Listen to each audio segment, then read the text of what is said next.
Hi guys! Magandang bahay, magandang buhay sa lahat. Welcome to my vlog. So isa ka ba sa naghahanap ng investment, properties, affordable house, o di kaya best gift this coming Christmas? Baka ito na po yung house and lot na para sa inyo. Located po ito sa Barangay Sinalhan, Santa Rosa, Laguna. Ang pangalan po ng ating subdivision ay St. Joseph Richfield Phase 2. Ayan, so ang kagandahan po nitong Yasmin unit natin, may minimum lot area na 50 square meters inner, and then 75 square meters naman po para sa ating end lot.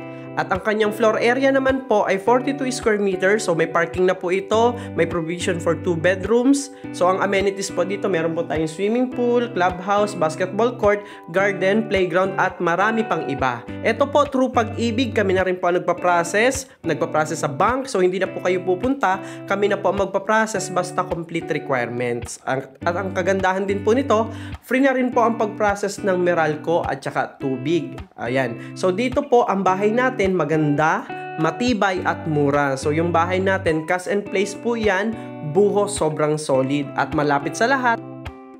5 to 10 minutes going to highway, malapit lang sa expressway, sa Robinson, sa SM, church, hospital, schools, at marami pang iba. Malapit lang din po pala siya sa Enchanted, sa Tagaytay, sa Nuvali. Ayan, so kung may questions po kayo, inquiries, just PM me. Happy selling! Don't forget to like and subscribe for more updates. So thank you. God bless. Bye-bye!